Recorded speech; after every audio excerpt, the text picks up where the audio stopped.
혹시 주변에 위암 진단을 받으신 분이 계신가요? 아마 환자분이는 물론이고 온 가족이 정말 하늘이 무너지는 것 같은 기분을 느끼셨을 거예요. 하지만 이런 막연한 두려움은 사실 우리가 그 병에 대해 잘 모르기 때문에 생기는 경우가 정말 많거든요.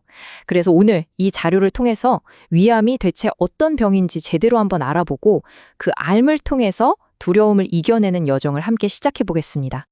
자, 먼저 이게 왜 우리 모두에게 중요한 문제인지부터 짚고 넘어가야겠죠? 여기 보시는 것처럼 위암은 우리나라에서 발생하는 암 중에 압도적인 1위입니다. 전체 암의 무려 20.8%를 차지한다니 정말 엄청나죠? 남녀 모두에게서 가장 흔하게 발생해요. 그만큼 우리 주변 어느 가정에서나 겪을 수 있는 일이라는 뜻입니다.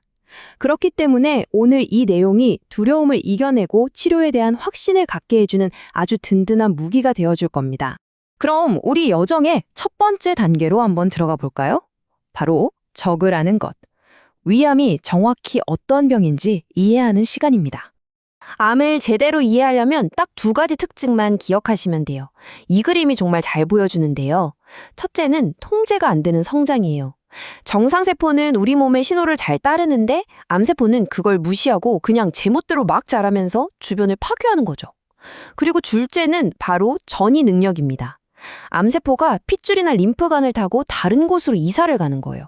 간, 폐, 뼈 같은 다른 장기로 퍼져서 그곳마저 망가뜨리는 것. 이게 바로 암을 정말 무섭고 또 치료하기 어렵게 만드는 가장 큰 이유입니다. 그럼 위암은 도대체 어디서부터 시작되는 걸까요? 바로 음식물이 직접 닿는 우리 위 안쪽의 위점막이라는 곳의 세포에서 시작됩니다. 그리고 여기 보시는 것처럼 위암 발생과 아주 밀접한 관계가 있는 주요 위험 요인들이 있어요. 짜게 먹는 식습관이나 헬리코박터 파일로리균 감염 같은 것들이 대표적이고요. 그 외에도 과거에 위 수술을 받았거나 담배를 피우시는 경우, 또 가족 중에 위암 환자가 있었던 경우 등이 복합적으로 작용할 수 있습니다. 하지만 너무 걱정만 할 필요는 없어요. 우리가 스스로를 지키기 위해 할 수 있는 일들도 분명히 있거든요. 이 5가지 핵심 습관을 한번 보세요. 덜 짜게 먹기, 가공식품 줄이기, 탄 음식 피하기, 그리고 당연히 금연하기, 마지막으로 신선한 채소와 과일을 골고루 먹는 거죠. 어때요? 아주 간단하죠? 하지만 이걸 꾸준히 지키는 게 정말 강력한 예방법이 될 수 있습니다. 좋아요. 이제 병에 대해서 어느 정도 알았으니 다음 단계로 넘어가 볼게요. 병을 어떻게 찾아내고 또 그 심각성은 어떻게 판단하는지 바로 진단과 병기에 대한 이야기입니다. 여기서 정말 중요한 점이 하나 있어요. 위암은 초기에 특별한 증상이 거의 없다는 겁니다. 대부분 그냥 소화가 좀 안 되거나 명치 쪽이 좀 불편한 정도의 가벼운 증상만 느끼기 때문에 에이 괜찮아지겠지 하고 넘어가기 너무 쉬워요. 그래서 오른쪽에 보이는 위 내시경이나 CT 검사 같은 정식 진단 절차가 절대적으로 중요한 겁니다. 이 말 꼭 기억해 주세요. 증상의 정도로 암의 진행 정도를 판정할 수 없다. 이게 무슨 뜻이냐면요. 나 별로 안 아픈데? 그럼 초기겠지? 이렇게 생각하면 절대 안 된다는 거예요. 반대로 증상이 좀 심하다고 해서 무조건 말기암인 것도 아니고요. 오직 정확한 검사만이 진짜 상태를 말해줄 수 있습니다. 자, 진단이 끝나면 의사 선생님들이 치료 계획을 짜야 하잖아요. 그때 기준이 되는 게 바로 이 병기라는 거예요. 전문 용어로는 TNM 분리법이라고 하는데요. 어렵지 않아요. T는 종양이 위벽을 얼마나 깊이 파고들었는지, N은 주변 림프절이라는 곳으로 얼마나 퍼졌는지, 그리고 M은 간이나 폐처럼 멀리 떨어진 다른 장기로까지 이사를 갔는지 이 3가지를 보는 거예요. 이걸 종합해서 1기부터 4기까지 병기를 정하고 거기에 맞춰서 가장 효과적인 치료 계획을 세우는 거죠. 자, 이제 병의 정체도 알았고 내 상태가 어느 정도인지도 파악했어요. 그럼 이제 가장 중요한 단계, 바로 치료로 나아가야겠죠? 여기서 핵심은 딱 하나입니다. 현재 의학 수준에서 위암을 완전히 뿌리 뽑을 수 있는 유일한 방법은 바로 수술이라는 점이에요. 수술의 목표는 아주 명확합니다. 암덩어리는 물론이고 혹시라도 암세포가 퍼져나갔을 가능성이 있는 주변 조직까지 싹 다 깨끗하게 제거해서 완치에 이르는 겁니다. 수술은 크게 2가지 방법이 있어요. 여기 그림처럼 암이 위아래쪽에 있으면 위의 일부만 잘라내는 위아전절제술을 하고요.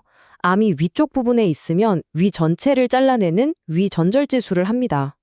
여기서 많이들 오해하시는 게 위를 다 잘라내면 더 심각한 거 아니냐고 생각하시는데 그게 아니에요.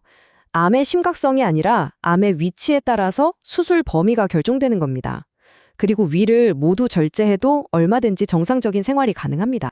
수술을 앞두고 막연하게 불안하신 분들을 위해 구체적인 정보를 좀 드릴게요. 보통 수술 시간은 3시간에서 4시간 정도 걸리고요. 입원 기간은 평균적으로 일주일에서 열흘 사이라고 보시면 됩니다. 비용은 본인 부담 기준으로 대략 200만 원에서 300만 원 정도가 들고요. 그리고 무엇보다 수술 후에 폐합병증을 막기 위해서 의식적으로 깊게 숨을 쉬고 가래를 뱉어내는 연습을 하는 게 정말 중요합니다. 힘든 치료 과정을 잘 이겨내셨다면 이제 모든 게 끝난 게 아니에요. 이제부터가 진짜 새로운 삶의 시작입니다. 바로 회복의 시간이죠. 수술 후에 바로 밥을 먹을 순 없겠죠? 식사는 여기 보이는 것처럼 아주 체계적으로 천천히 진행됩니다. 수술하고 3일에서 5일쯤 지나면 물부터 마시기 시작하고 일주일 정도 되면 미음, 2주 후에는 부드러운 죽을 먹게 돼요. 그리고 한 2-3달 정도 지나면 이제 서서히 나에게 맞는 식사량과 식단을 찾아가는 시기가 되는 거죠. 조급해할 필요가 전혀 없어요. 수술 후에는 식사법도 완전히 새로 배워야 하는데요. 딱 3가지 황금 원칙만 기억하시면 됩니다. 첫째, 조금씩 하루에 5번으로 나눠서 자주 먹기. 둘째, 음식을 갈아주던 위가 없으니까 내 입이 맷돌이다 생각하고 천천히 아주 잘게 씹기. 셋째, 음식물이 갑자기 소장으로 쏟아져 내려가는 걸 막기 위해 물이나 국은 식사 끝나고 30분 뒤에 마시기. 이 3가지만 꼭 지켜주세요. 그럼 뭘 먹고 뭘 피해야 할까요? 어렵게 생각할 것 없어요. 기본 원칙은 부드럽고 순한 음식 위주로 영양소는 골고루 챙기는 겁니다. 특히 기름기 적은 살코기나 두부 같은 양질의 단백질 섭취가 중요해요. 반대로 너무 맵고 짜거나 기름지고 딱딱한 음식은 당연히 소화에 부담을 주니까 피해야겠죠? 자, 이제 거의 마지막 단계입니다. 많은 분들이 가장 걱정하시는 재발 문제, 그리고 희망을 이야기하는 예방에 대해 이야기해 볼게요. 솔직히 재발은 많은 분들이 가장 두려워하는 부분일 거예요. 실제로 위암 환자의 가장 흔한 사망 원인이기도 하고요. 대부분 수술하고 2년 안에 발생하는데 특히 3기나 4기처럼 병이 많이 진행된 상태였을 때 그 가능성이 좀 더 높게 나타납니다. 여기 차트를 보시면 주로 복막이나 림프절 또는 피를 타고 다른 장기로 퍼지는 식으로 재발한다는 걸 알 수 있습니다. 재발. 생각만 해도 무섭죠. 하지만 이 재발의 공포를 이겨내고 완치를 향해 갈 수 있는 가장 확실하고 효과적인 단 하나의 방법은 과연 뭘까요? 정답은 바로 이 그래프 안에 있습니다.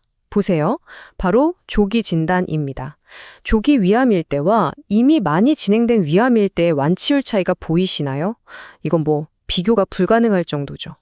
조기 위암은 거의 대부분 완치가 가능합니다. 이것이야말로 우리가 왜 정기적으로 검진을 받아야 하는지에 대한 가장 확실한 대답입니다. 90% 이상. 조기 위암의 5년 생존율, 그러니까 사실상 완치율이 무려 90%가 넘습니다. 이 숫자 하나가 그 어떤 말보다도 조기 진단의 중요성을 강력하게 보여주고 있습니다. 결국 아는 것이 두려움을 이기는 가장 강력한 무기입니다.